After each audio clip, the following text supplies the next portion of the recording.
나무석가 모니불 반갑습니다. 잘들 지내셨나요? 네.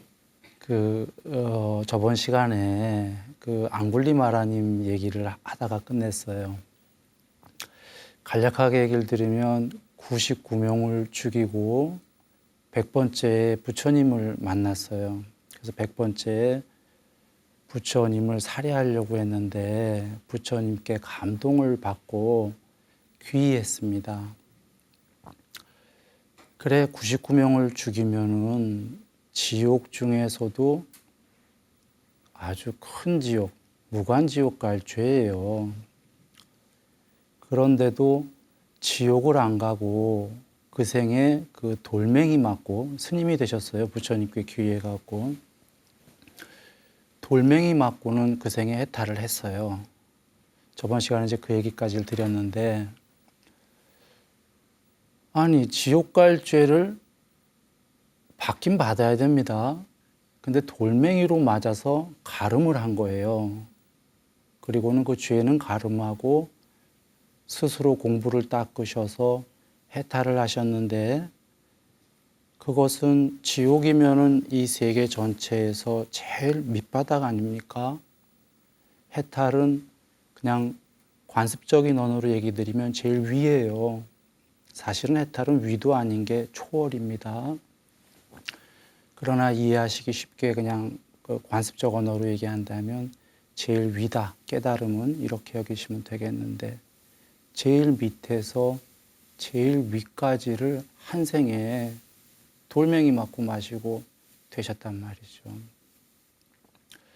그래 우리가 여기서 알 수 있는 게, 평소에 우리가 궁금해하는 게 있습니다.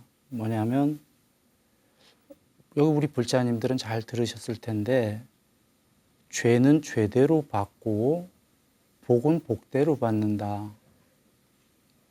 이런 얘기 많이 들으셨을 거예요.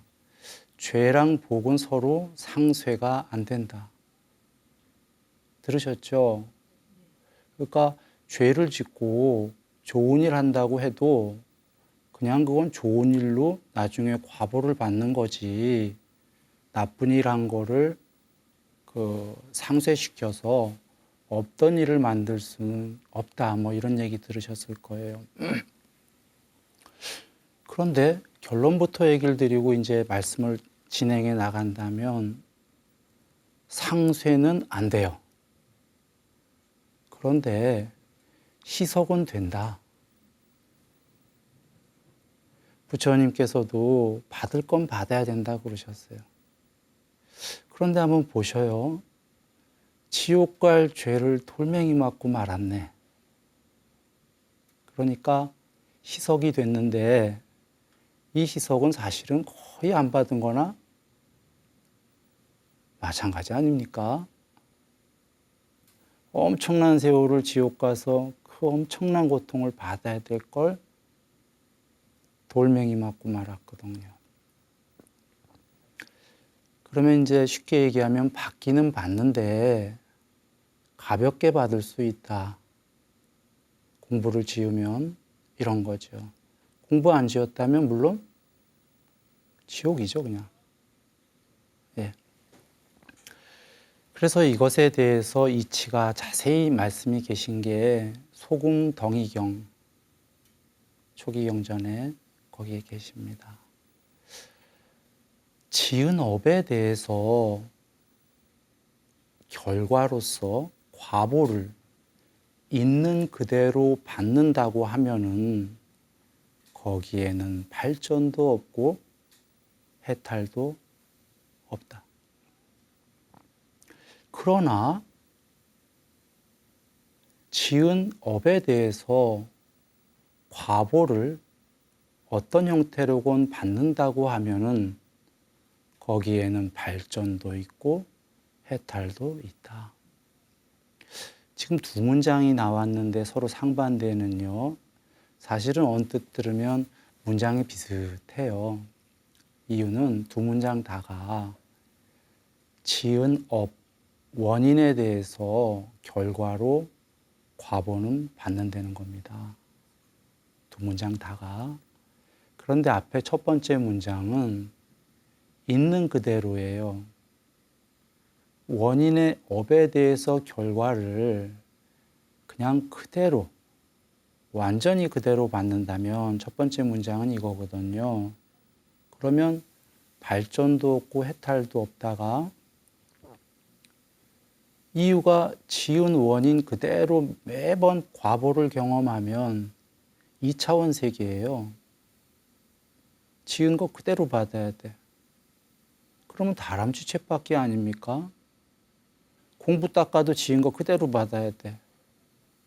그러면 무슨 의미가 있어서 공부를 닦겠습니까? 공부 안 닦는 게 제일 현명한 자예요, 그럴 때는. 그래서 받기는 받는데 지은 업 그대로 100% 받지는 않는다는 거예요. 그러면 뭐에 따라 다르냐면 지금 지은 원인과 결과가 100% 똑같으면 이꼬르면 그건 2차원 세계죠. 2차원이에요. 원인 플러스 원인 이꼬르 결과. 근데 우리 세계는 3차원 이상이기 때문에 원인과 결과가 늘 같지 않고 수학적으로도 원인 곱하기 인연 값에 따라서 결과가 달라지잖아요. 삼각형만 보더라도. 그 인연에 따라서 결과가 나빠지기도 하고 좋아지기도 하죠. 그 인연이 저번 시간에 우리가 얘기했던 일단은 그 몸과 말과 마음으로 좋은 행위를 하는 보시와 계율을 얘기했던 겁니다. 지금 여기 소금떡 인형으로 돌아와서 바로 원인 그대로 결과로 100% 받으면은 그건 2차원 세계이기 때문에 발전도 없고 해탈도 없는데 받기는 받는데 지은 인연값에 따라서 결과치가 달라진다. 그래서 그런 이치로 아까 앙골리 마라는 지옥을 갔어야 마땅한데 부처님께 귀의해서 스님이 되셔서 개정회를 닦은 앙골리 마라 님은 해탈을 하신 거예요. 그러니까 아까까지는 앙골리 마라였는 나쁜 앙골리 마라였는데 개정회를 닦고 지옥 갔어야 되는데 개정회를 닦았기 때문에 지옥 갈 걸 돌멩이로 개정회란 인연으로 결과치가 돌멩이 맞은 거요. 결론은 해탈까지 하셨던 거죠. 그래 경에서 말씀하십니다. 부처님께서 여기 잔이 작아요. 물잔이. 이 작은 잔에 물이 들어있다. 여기에 소금을 한 덩이를 집어넣는다고 하자. 이 물이 소금을 한 덩이를 넣으면 짤 텐데 마실 수 있겠는가? 이러고 제자에게 질문을 합니다. 드실 수 있나요? 짤 텐데 못 먹는다.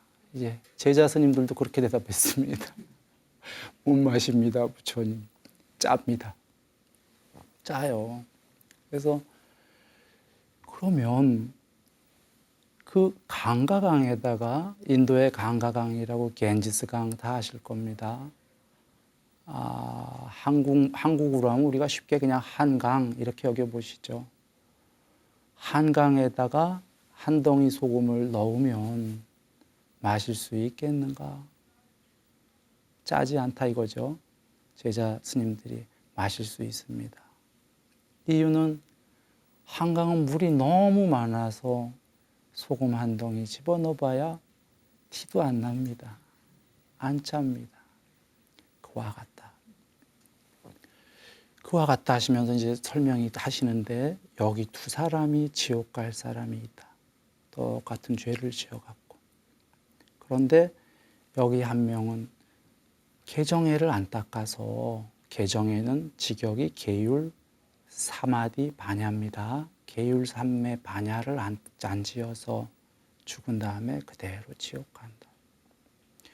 여기 한 명은 똑같은 지옥 갈 죄를 졌는데 계율 삼매 반야를 닦아서 지옥을 안 가고 요번 생에 다 겪는다 하셨어요. 요번 생에 겪는 거는 원래 지옥 가서 받아야 될 고통을 아까 앙굴리마라님처럼 돌멩이 맞고 말듯이 빨리빨리 받는다. 받긴 받는다. 그리고는 해탈까지 한다라고 계신단 말이죠. 이게 지금 다 우리 이해했을 텐데 이게 이치예요. 아까는 마음이 요만했다 이거예요. 지옥 갈 죄를 지은 두 사람의 똑같은 마음 상태가 요 잔 속에 물만큼밖에 마음이 작았다. 실제로 우리가 뭐 좀생이, 잼뱅이 속이라고 그러나요? 뭐 하잖아요. 그런 얘기를 하듯이 밴댕이 속이라고 그러나? 예, 사람이 우리가 껍데기는 다 우리가 요만해요. 사이즈가 비슷해요. 그러나 마음은 다 똑같습니까? 아니거든요. 정말 누구는 요만한 마음이고 누구는 몸뚱아리는 요만한데 마음이 한없이 고귀한 사람도 계시고 그 큰 마음도 있지 않습니까? 실제적인 얘기입니다. 그 종교적인 얘기를 떠나갖고 구체적으로 그런 분들이 있어요. 우리가 그런 분들을 종교는 그 너머지만 종교가 아닐 때도 그런 분들을 우리가 위인 뭐 이렇게 얘기하지 않습니까? 그래서 마음은 몸의 사이즈랑 상관이 없죠. 한량없는 마음이 될 수 있기 때문에 아까 둘 다 지옥 갈 죄를 지은 그 똑같은 사람의 마음은 작았어요. 그래 거기다 소금을 집어넣으면 짜. 그 작은 마음으로는 지옥 갈 수밖에 없었던 거예요. 지은 죄가. 근데 개정애를 닦으니까 마음이 어떻게 됐죠? 넓어지고 한강처럼. 그 기안지스강 강가. 그보다 더 넓어지니까 죄를 지은 소금덩이가 아까 지옥 갈 죄가 거기에 딱 들어가니까 마음이 넓어져 갖고 희석이 돼버렸네. 그렇죠? 근데 희석이 돼도 맞긴 맞아요. 그래서 돌멩이 맞는 거지. 돌멩이도 한 번 맞는 게 아니라 사실 앙굴리마라님께서 많이 맞으셨어요. 그 마을에 내려가셔서 그때마다 부처님께서 지은 죄에 대해서 지옥 갈 거를 돌멩이 맞고 마는 거니까 참아라 그러셨던 거죠. 지금 이치가 아주 고구정령하지 않나요? 개정애를 닦으면 부처님 말씀의 공부를 닦으면 마음이 넓어지니까 아까 지은 죄가 마음이 작을 때는 지옥과 마땅한데 희석이 되니까 받기는 받되 작게 받고 만다. 이것이 사실 우리 거룩하신 부처님께서 우리에게 2600년 전에 법을 전하신 이유예요. 우리가 그냥 다람쥐 쳇바퀴 돌듯이 늘 죄 짓고 그 죄를 과보를 받는다면 공부 안 설하셨을지도 모릅니다. 그런데 부처님이 설하신 공부를 조금만 닦아도 그는 삶이 바뀌고 죽은 후가 바뀌기 때문에 그것을 아시는 부처님께서 우리에게 이 공부를 설하신 거죠. 지금은 죄의 측면에서 봤는데요. 이 소금덩이경에 이어서 나오는 말씀은 복의 측면입니다. 뭐냐면 여기 어떤 사람은 동전 1개로도 동전 하나로도 100개로도 그는 감옥에 갈 수 있다. 그리고 매도 맞을 수 있는 거죠. 그런데 여기 어떤 사람은 동전 1개, 100개로도 감옥에 가지 않는다. 무슨 까닭인가? 그는 큰 재물을 가지고 있고 큰 재산을 가진 부자이기 때문이다. 이게 혹시 세상의 재물 아닌 건 다 아시겠죠? 물론 비유를 그렇게 하신 건데 개정애를 닦는 사람은 마음에 이 전체 법칙이 공덕이 생기죠. 복이 생긴다. 쉽게 비유하면은 보이지 않는 저금 통장에 그 저금이 쌓이는 거예요. 많이 쌓인 거예요. 말할 수 없이 쌓인 부자예요. 이거는 단순히 돈이 아니라 수명으로 바꿀 수 있고 용모로 바꿀 수 있고 명성, 명예, 행복, 재물, 권위 무엇으로도 바꿀 수 있는 그런 저금통이다 이렇게 생각하시면 쉽겠어요. 그렇게 부자이기 때문에 그가 동전 1개, 1개, 100개 어떻게 됐든 여기 어떤 사람은 그것으로 감옥에 가둘 수 없다. 갚아버리면 그만이거든요. 그런 것처럼 이런 비유를 드신 게 똑같은 죄를 지어도 지금 동전 100개 훔치고 똑같은 죄를 지은 거예요. 저도 개정애를 안 닦는 사람은 악처, 나쁜 곳에 가지만 개정애를 닦아서 마음이 한강처럼 넓어진 사람은 부자이기 때문에 받아 마땅한 것들을 복이 워낙 크기 때문에 안 받는다. 그래서 그가 그 복이 많기 때문에 조금 잘못된 일들이 있더라도 이렇게 좀 어느 정도 희석이 되는 거예요. 그래서 죄와 복의 측면을 다 말씀을 해주셨습니다. 그래서 우리가 여기서 잘 이해하면 이제 죄가 부처님 말씀을 닦으면 희석할 수 있구나. 그리고 복은 더욱더 커지는구나. 이번 생에도. 그 다음에 몸이 무너진 후에는 더 커지겠구나. 이걸 알 수가 있어요. 다른 경에서 이 비슷한 말씀을 한번 다른 경을 해보겠습니다. 그 당시에 이제 그 니간타나타부타라고 그 육사외도 6명의 그 유명한 선생들이 있었어요. 인도에. 그러니까 부처님 전에 이제 유명한, 부처님 당대에도 유명했던 6명의 이제 스승이죠. 그런데 정법은 아닌 거죠. 그 중에 한 명이 이제 그 니간타나타부타였어요. 그 니간타나타부타가 주장하기를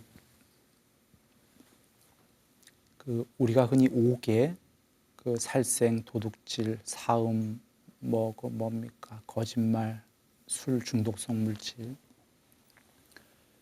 이 중에서 살생 등등 이렇게 심한 거를 하면은 그 죽은 후에 반드시 지옥에 떨어진다라고 이제 설을 다 했어요. 니간타나타부타 말고도 그 당시에 이렇게 설하는 건 일반적이었고 그 당시만이 아니라 이건 사실 5,000년 전에도 지금도 모든 종교에서 대부분 이렇게 얘기하는 거죠. 우리가 생각하기에도 뭐 아주 나쁜 악행을 저지르면은 당연히 지옥은 아닐지라도 악처라는 건 이제 악귀, 축생 뭐 등등이죠. 혹은 지옥까지 떨어질 것이다. 악행을 한 자는. 이렇게 우리도 일반론적으로 알고 있지 않습니까? 그런데 부처님께서 뭐라고 하시냐면 악행을 저지르면 나쁜 곳, 죽은 후에 혹은 지옥에 떨어진다는 거 누가 말한다면 나도 그 말에 동의한다. 그런데 악행을 저지른 자가 반드시 나쁜 곳, 지옥에 죽은 후에 떨어진다고 한다면은 나는 거기에 동의하지 않는다. 지금 아까 소금덩이 경과 거의 비슷한 맥락인데요. 나쁜 악행을 저지르면 나쁜 곳으로, 어둠에서 어둠으로 가는 건 맞다 이런 얘기예요. 과보로. 그런데 반드시라면 100%라면 그거는 아니다 그러시는 거예요. 동의하지 않는다. 그러시면서 하시는 말씀이 죽을 때까지 악행을 저지른 자가 죽을 때까지 뉘우치지 않고 그 행위를 계속한다면 그는 지옥이다. 그러나 악행을 저지른 자가 뉘우치고 죽기 전까지 뉘우치고 몸과 말과 마음의 행위를 착하게 바꾼다면은 지옥에 떨어지지 않는다 그러신 거예요. 바로 이것 때문에 설하시러 오신 거다. 우리가 지은 게 있어서 전부 다 무조건 나쁜 곳으로 간다면, 설법 들어도 소용없다면 하실 이유가 없는 거죠. 부처님께서는 지은 것에 대해서는 과보를 받지만 죽기 전까지 고쳐서 바뀌어질 수만 있다면 그 바뀐 마지막 죽는 순간까지 바뀐 그 사람의 행위가 그 사람의 그 죽은 후의 결과를 말한다. 왜냐하면 여겨보시면 우리 어제 나와 10년, 40년 전에 나와 30년 전에 나와 20년 전, 10년 전 물론 거의 비슷한 분도 계시겠지만 달라진 사람들도 있지 않습니까? 옛사람은 죽었다. 어제의 나는 이미 죽었고 오늘의 나는 어제의 그가 아니다. 그런 분들 있지 않습니까? 마음이 바뀌었다 이 얘기거든요. 아까 앙굴리마라님처럼 어제의 앙굴리마라 악당은 죽어버렸고 오늘의 앙굴리마라님은 성스러운 분으로 계셨던 거죠. 그 몸뚱어리는 달라질 게 없죠. 똑같은 앙굴리마라의 몸뚱아리겠죠. 그런데 그 안에 마음은 아까 물잔 속의 앙굴리마라의 악당의 마음이었다가 강과 강 넘어 그보다 더 큰 성자의 마음이 앙굴리마라님이 되셨지 않습니까?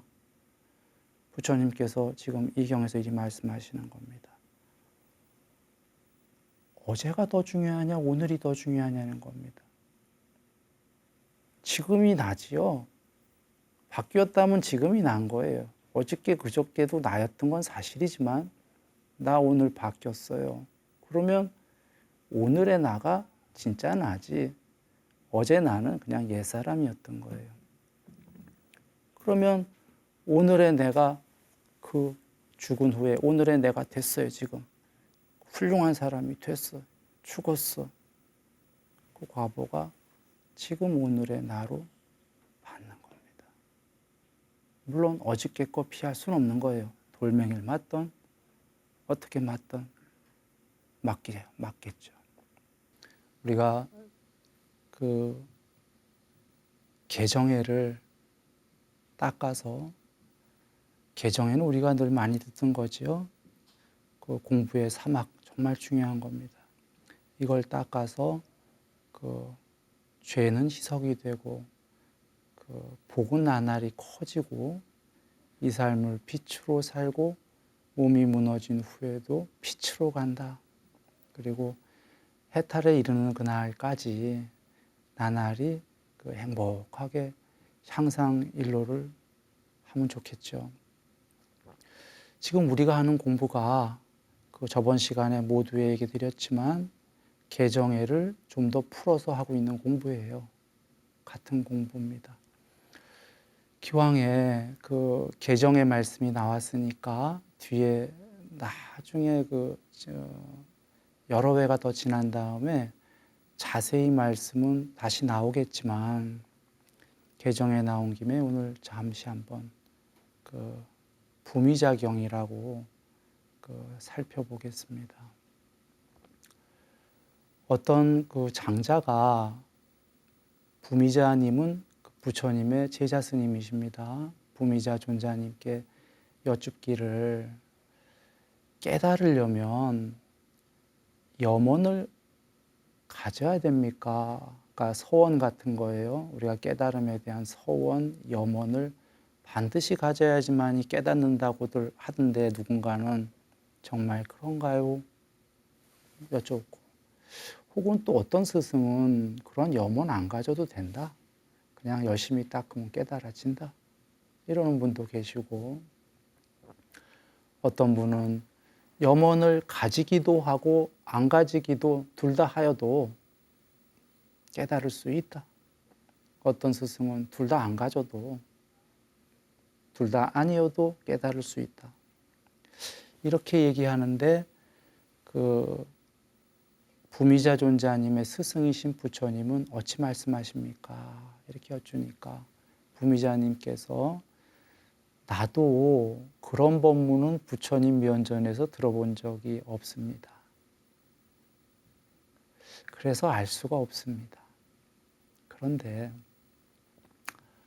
아마도 부처님께서 이렇게 말씀하셨을 거라고 만약에 말씀하신다면 법다업게 추론은 할 수 있겠어요? 라고 하자 말씀해 주십시오. 그러자 그 부미자 존자님이 그 네 가지 어떤 경우든 염원을 갖던 갖지 않던 염원을 갖기도 하고 갖지 않기도 하던 혹은 갖는 거와 갖지 않는 것 둘 다 아니건 개정해를 닦으면 해탈할 수 있다라고 부처님께서는 말씀하실 것이라고 나는 법다우게 추론합니다. 이렇게 얘기를 하고는 부처님께 가서 여쭙습니다. 이 사실을 모두. 그러자 부처님께서 맞다, 맞다. 나라도 그렇게 이야기했다 하시는 장면이에요. 즉 깨달음의 서원을 세우던 아니던 그가 개정해를 닦지 않으면 그는 못 깨닫는다 이러셨어요. 서원을 세웠어도 깨달음의 목표를 갖고 있는데도 개정해를 안 닦으면 방법이 없다 이러셨고 깨달음의 서원도 안 세웠어. 깨달아도 좋고 안 깨달아도 좋아. 예를 들면요. 그런데 개정해를 닦았어. 그러면 깨닫는다고 그러셨어요. 이 말씀은 놀랍죠. 지금 쉽게 얘기하면은 깨닫고 싶은데도 개정해를 안 닦으면 못 깨닫는다 이러신 거고 깨달으려는 마음도 별로 없었는데 어디서 개정해를 배웠어요. 그래서 닦았어. 그랬더니 그냥 깨달아졌어요. 이런 말씀이에요. 이렇게 계율 삼매 반야가 참으로 중요하기 때문에 우리가 삼학이라고 하죠. 세 가지 배움이라고. 쉽게 얘기하면은 깨달음에는 이치와 방법이 있는데 이치는 우리가 다음 먼 시간에 나올 거예요. 방법이 바로 뭐냐면 개정해예요. 깨닫는 방법이. 계율 삼매 반야. 여기에 37보리도품 8종도 다 같은 맥락인 겁니다. 그러니 딱 깨닫는 방법을 세 마디로 해라 하면 계율 삼매 반야가 되는 거예요. 그렇게 중요하기 때문에 앞서 소금덩이경에서 그 지옥 갈 죄를 지은 2명 중에 한 사람은 개정해를 닦았기 때문에 돌멩이로 가름하고 해탈까지 해버리지 않았습니까? 앙굴리마라님처럼. 개정해가 그런 거예요. 엄청난 거다 이런 얘기입니다. 그래서 이 부미자경에서도 예를 드셔요. 그 우유를 어떤 사람이 응유를 만들려고 해요. 응유라는 건 이제 우유가 굳은 거예요. 그래서 응유가 굳으면 이제 버터가 돼요. 우리가 흔히 전에 빠다 했던 빠다인데 어떤 사람이 이제 그 빠다를 만들려고 하는데 이 그릇에다가 물을 집어넣고 교반 막대기로 저어주는 거예요. 물을. 그럼 버터가 되나요? 안 됩니다. 거기다 뭘 넣고 저어줘야 되냐면 우유를 넣어주고 저어주면 우유가 이제 굳어서 응유가 돼요. 응유가 굳으면 버터가 되는 거고 이제 버터가 더 잘 되면 최상의 버터가 되는 건데 개정해를 안 닦는다는 건 염원을 갖더라도 지금 버터를 만들고자 하는 사람이 그릇에다가 물을 넣고서는 젓는 거와 같다. 이건 어떤 의미입니까? 한마디로 얘기하면 불가능하다는 얘기예요. 물이 버터 되는 일은 없다. 거꾸로 개정애를 닦는 거는 우유를 집어넣고 교반 막대기로 젓는 거와 같다 그러셨어요. 버터를 구하는 사람이. 이거는 그냥 쉬엄쉬엄 하던 빨리 하던 저 가면 언젠간 버터가 됩니다. 계율삼매 반야는 옳은 방법이기 때문에 쉬엄쉬엄 가던 빨리 가던 염원을 가진 자는 빨리 가겠지만 없는 자는 좀 쉬엄쉬엄 가겠죠. 언젠간 버터가 된다. 물은 옳은 방법이 아니기 때문에 교반 막대기로 아무리 지어주어도 본인만 이제 세월 다 가고 힘든 거예요. 왜 안 되지? 왜 안 되지? 우리 스승이 된다고 그랬는데. 방법이 잘못됐기 때문에 그건 되지 않는다. 그리고 또 예를 드시는 게 통에다가요 참기름을 얻고자 하는 자가 돌멩이를 집어넣고 물을 뿌리면서 돌멩아 돌멩아 참기름 되거라 하면서 압착을 한다 이거예요. 기름통을. 됩니까? 부처님께서 그런 예를 드셨어요. 그건 안 된다라는 거예요. 그러니까 속된 말로 하면 죽었다 깨어나도 안 된다는 거예요. 그래서 개정애를 안 닦는 거는 그와 같다고 그랬어요. 깨달음에 대한 서원을 가져봐도. 그런데 참기름을 얻고자 하는 자가 통에다가 참깨를 넣고 물을 뿌리면서 압착을 하면 참기름은 생기는 거죠. 개정에 그렇게 옳은 방법이다 그러셨어요. 또 다른 예를 드신 거는 생나무. 생나무라는 건 물기가 많은 생나무예요. 거기다가 그걸 불을 붙일 수 있냐 이런 예와 마른 나무 예를 드셔요. 마른 나무는 바로 활활 타지요. 아까 생나무는 안 탄다. 더 이상 얘기 안 드려도 이 두 예가 어떤 예인 줄 아시죠? 생나무는 개정에 안 닦는 경우고 마른 나무는 개정에 닦는 경우예요. 그리고 이제 마지막 예는 그 염소젖으로 예를 드셔요. 염소에게서 젖을 구하고자 하는 자가 염소뿔을 붙잡고서는 젖 나와라 하면은 나오겠냐 이런 얘기죠. 염소의 젖 나오는 통을 짜줘야지만 나오지 않냐 이런 말씀을 하시는 겁니다. 계율삼매 반야는 올바른 방법이기 때문에 서원을 세우던 세우지 않던 그거를 닦으면은 깨달을 수 있다. 그러나 공부를 아무리 열심히 해도 개정애를 계율삼매 반야를 안 닦으면 깨달을 수 없다라는 이 말씀은 정말 중요한 거예요. 우리 다 알고 있는 말씀이지만 어떤 경우엔 가끔 이런 얘기도 하거든요. 뭐로 가도 서울만 가면 되잖아. 이 말엔 근데 함정이 사실은 있는 거예요. 뭐로 가도 서울만 가면 사실 어쩌면 될지도 모릅니다.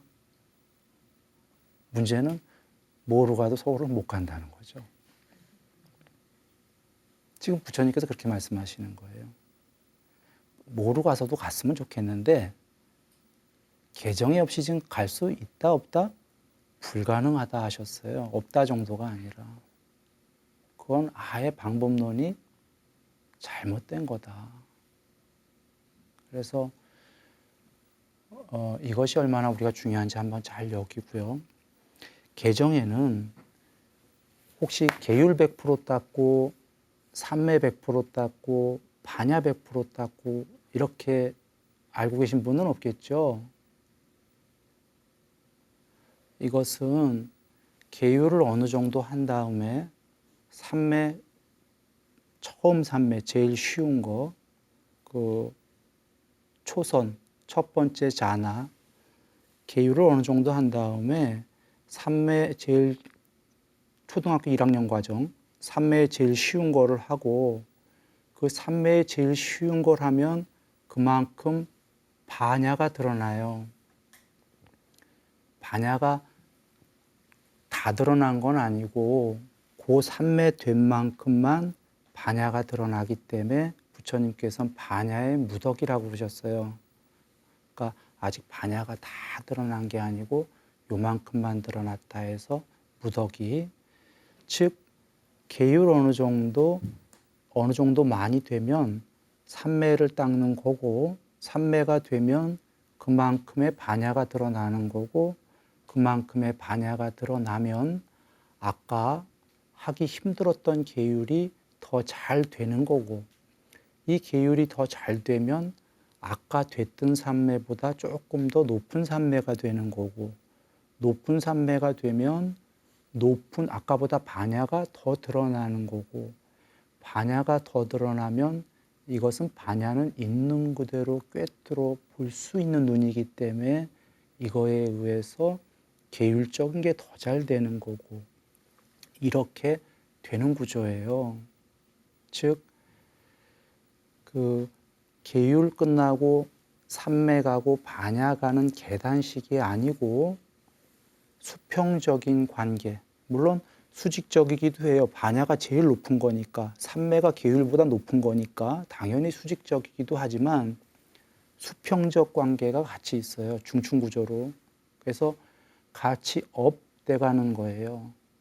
계율이 업되고 삼매가 업되고 반야도 업되고, 그렇게 해서 또 계율이 더 잘 되고 다 같이 업돼서 가는 과정입니다. 그러니까 계율 100% 끝난 다음에 삼매 가고 이런 과정이 아니다라는 거죠. 그래서 요것에 관련해서도 안구따라 니까야에 말씀이 계십니다. 수다원, 사다함, 아나함, 아라한이죠. 이 아라한은 해탈하신 분이고요. 아나함은 해탈은 못했는데 정거천이죠. 정거천이라고 사선천 중에서도, 그러니까 사선천이라고 하면은 이 욕계의 6단을 말고 그거보다 더 높은 게 초선천, 이선천, 삼선천, 사선천인데, 그 사선의 하늘나라에서도 여러 하늘나라가 있어요. 그 중에서도 최고의 하늘나라들이 정거천이에요. 왜 최고라고 하냐면 여기는 다시 안 오기 때문이에요. 윤회에서 엄청난 세월을 거기서 살다가 수명이 다해도 거기 이상으로 화생을 태어나든지 거기서 열반하실 분들이지, 윤회에서 밑에 세계에는 도저히 떨어질 수가 없기 때문에 아나함, 큰 성자들이죠. 그 밑에가 사다함, 한 번만 더 오면 깨달을 분, 예정되어 있는 분이에요. 그 밑이 수다원, 아까 7번 안에 깨달음이 예정된 분입니다. 이런 4가지 경우가 있는데 간략하게만 이번 시간에 얘기를 드리겠습니다. 이 수다원이 뭐냐면 계율 100%, 삼매 어느 정도, 반야 어느 정도예요. 경에 계신 말씀입니다. 계율 100%가 혹시 100% 탐진치가 소멸했다가 아니고요. 있는데 지키는 거야, 그냥. 아직 마음속에는 그 씨앗들이 남아있는데 힘들면서도 지키는 거예요, 계율을. 100%. 그리고 삼매 어느 정도, 반야 어느 정도. 이분이 성자고 7번 안에 깨달음이 예정된 분이에요. 그 다음에 사다함이 한 번만 오면 깨달을 분. 이분은 계율 100%, 삼매 어느 정도, 반야 어느 정도. 앞에랑 똑같죠. 그런데 여기에는 한 말씀이 더 붙은 게 감각적 욕망과 성냄이 희박하다. 사다함은. 그러면 역으로 아까 수다원은 그 감각적 욕망과 성냄이 많았다는 거죠, 오히려. 지금 사다함에 비해서는.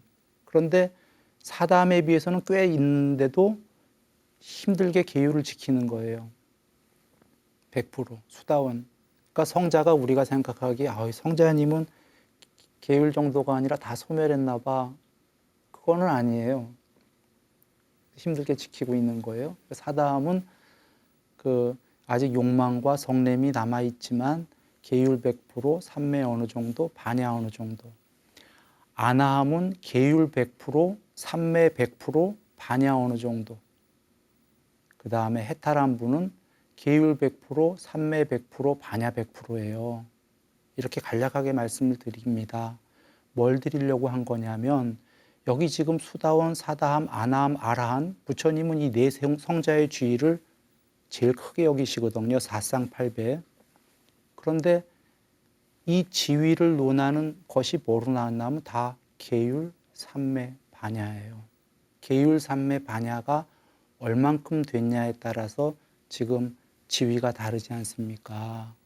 바로 성자냐 아니냐를 측정할 수 있는 바로미터가 계율, 삼매, 반야.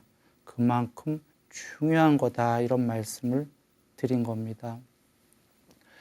오늘은 여기까지 말씀을 나눴고요. 부처님 가피와 함께 늘 행복하시기를 바랍니다.